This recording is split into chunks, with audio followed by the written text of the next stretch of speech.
Now let's get to the group that everybody wants to talk about, and understandably so. We've already had several questions come in. Ricky's was intentionally hilarious and maybe my favorite. He said, "You guys talked about James Pierce Jr. yet? I think he will have a good year." Yeah, that is astute analysis, Ricky. I think he's going to have a great year too. I do. Uh, Kudos to James Pierce Jr. for being a Tennessee volunteer and still getting credit from ESPN. ESPN ranked him the number one. ESPN just ranked him the number one player in the country, college football player in the country. Then On Three Sports, I think it was, or maybe it was Pro Football Focus. Pro Football Focus ranked him the number 6 overall player in college football this year. So kudos to James Pierce Jr. He's getting a lot of love, and that's exciting to see. HD14 asked a great question. He said, "Do you think Jordan Ross is the new coming of James Pierce Jr.?" Absolutely, I do. I sure do. I think it's going to be fun. Listen, they're not going to be able to keep Jordan Ross off the field this year. They're incredibly deep already at defensive line spot, but they're not going to be able to keep Jordan Ross off the field. And that's going to be fun to see him getting after the quarterback. Let's see here. Herb said in the front four with Pierce and Ross, that could hide secondary holes. Let's hope you're exactly right. Exactly right. And Zach said, over or under, James Pierce Jr. sack total is 13 at the end of the season. All right, so here's my answer to that. You got 12 regular season games, and they'll have at least one bowl game, but hopefully they'll have 1 or 2 playoff games mixed in there as well. So really what we're talking about is he's averaging 1 sack per game. I'm going over. Yeah, I'll take the over on that. I think he finishes with 14 or 15. And really, the three biggest reasons I'll take the over are Bryson Easton, Omari Thomas, and Dominic Bailey. When you look at the other 3 guys that are going to start with him, you can't double him. You've got to honor all 4 of them, and yep. He's going to benefit from that. Absolutely. So real quick, let's do a little rundown of who Tennessee has on the defensive line. And let me say this. I put the people on this list, just like I did with the linebackers. I put the people on this list who I felt like were going to see decent amount of playing time. Like that I didn't put people who I know are probably going to end up redshirting and never play. I didn't put walk-ons that'll never play. I put people who I feel like will get playing time. So let's see. We got 1, 2, 3, 4, 5, 6, 7, 8, 9, 10, 11, 12, 13, 14, 15, 16, 18 dudes on this list of guys who could potentially get playing time this year on the defensive line. So here's who I got. I listed them in numerical order based on their jersey number. All right, so you got Elijah Simmons, which still cracks me up that he wears number 10. That's just hilarious to me.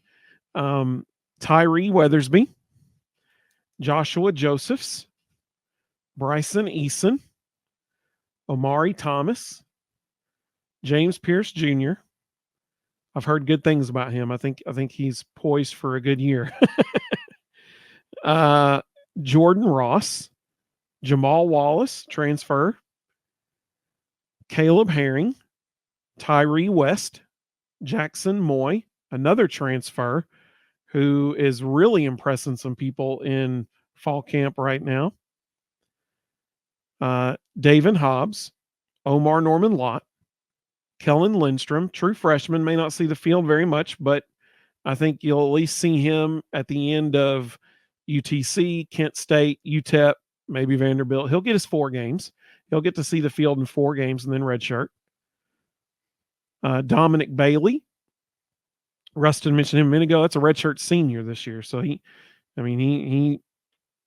He can have a big impact here. Carson Gentle, true freshman. However, I think that you will see Carson on the field at least 4 times. The only reason I say that, obviously, he still has a lot of development to do, but the reason I say that is because the second practice of the fall camp, they let him get in front of cameras. Like, they let this true freshman get in front of cameras. And so that means something. That means something. I think he's very much in the same boat as Kellen Lindstrom. I think you'll see him get a little bit of, mop up time at the end of those 4 games, and he'll be a red shirt, and he'll be poised to contribute quite a bit next year. Let's see, Jason Jenkins and Emmanuel Okoye. Emmanuel Okoye was listed as a tight end last year. He is listed as a defensive lineman this year.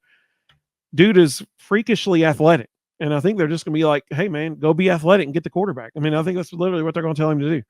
So of those 18 guys, really, if you take out Emmanuel Okoye, Jason Jenkins, which, I mean, he'll probably get a substantial amount of playing time as well, Carson Gentle and Kellen Lindstrom, you're down to 14 dudes who are going to get a lot of playing time. No one in the country has a deeper defensive line room than that.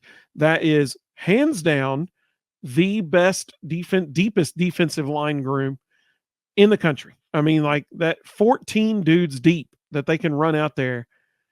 I mean, I feel sorry for the opposing offensive lines, because they're going to be like, seriously, can we not get a breather? Can they not bring in somebody that's not anywhere near as good as these dudes? And Tennessee's just going to keep running them out there, and they're just going to wreak havoc on offensive backfield. So if you are a Tennessee fan, and it's been so long since we've had the depth on the defensive line like this that we have this year, man, you think back to days like Big John Henderson, Albert Haynesworth, all these dudes that would just terrorize backfields. Well, think about that, and then think about having 2 or 3 groups run out there, and they all have dudes in them like that are getting in the backfield. That's what you're going to see this year in the defensive line, and it's going to be so much fun to watch. So much fun to watch. I'm very excited about it. What are your thoughts, Rustin? So Thursday night, when we couldn't get everybody to stop talking about the defensive line, I made the statement. I made the statement that we would have 4 guys get drafted off this line in the NFL this year. When I really started looking at the depth chart, not only will we have 4 guys drafted, we'll have 2 others signed as undrafted free agents. We will have 6 of our top 8 in the NFL next year, which is just incredible. James Pierce Jr., Bryson Eason, Amari Thomas, Omar Norman-Lott, they'll all get drafted. They will absolutely be draft picks. Elijah Simmons and Dominic Bailey are NFL bodies. They will 100% get undrafted free agent offers. Elijah Simmons will probably make a roster because he's just so big. And, in the NFL, they need run stoppers who can just clog holes, and that's who he is. So, the reality is 6 of our top 8 are going to be in the NFL next year. And I would argue, can you tell me any other team in America that has 6 of their top 8 who are going to the pros? So I don't even say it's the deepest defensive line in the country. I'm still going to keep saying it's the best defensive line in the country. So much versatility. My goodness, look at Jamal Wallace. Wallace 1 year ago was playing outside linebacker at 250 pounds. That joker is now 6'3", 317, and they've moved him to nose tackle. In 1 year, he has added 67 pounds. And his greatest versatility, or his greatest advantage, was he was such a freak athlete, they weren't sure where he should play.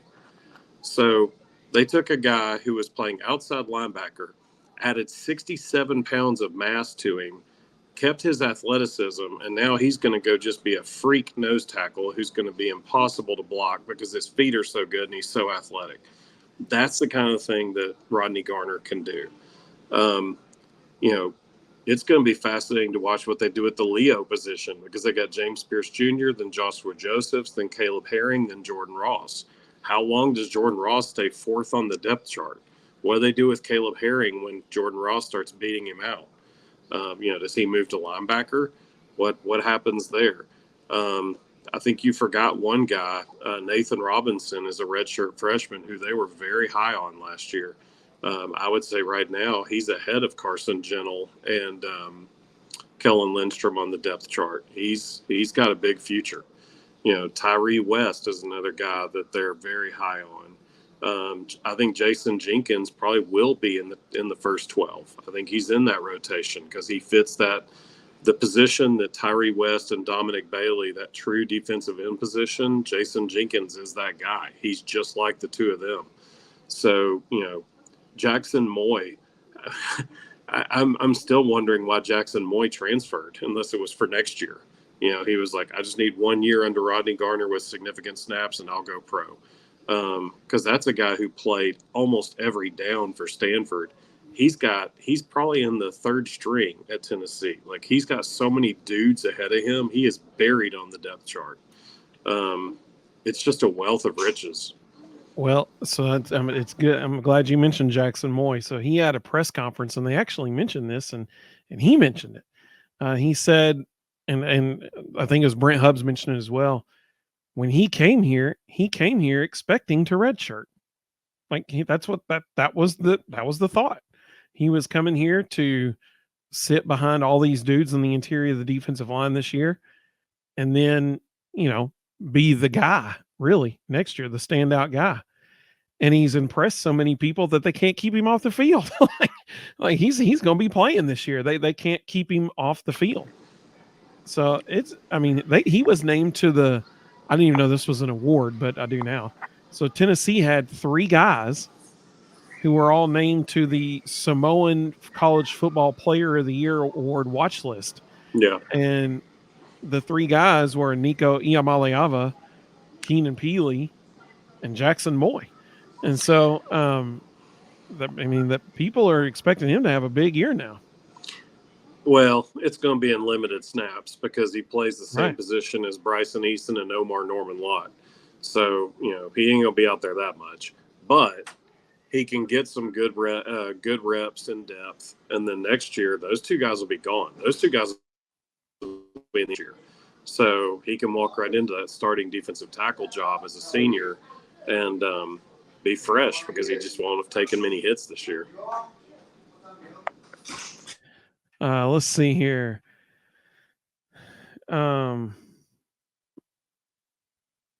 Matt said that the defensive line is stupid good. That's exactly right. They sure are. He said we're 2 to 3 deep, weak side and strong side alone. I mean, seriously, they can run. Try 3 to 4 deep. Yeah, they can run 14 dudes out there and not lose a step. That's crazy. I mean, that's nuts. I will not be surprised at all. Early in the season, it'll probably, because you got UTC and Kent State early. I think when it's a key game, it's a 12-man rotation. When it's a non-key game, I will not be surprised at all if we see a 16-man rotation. Because he's just got the dudes.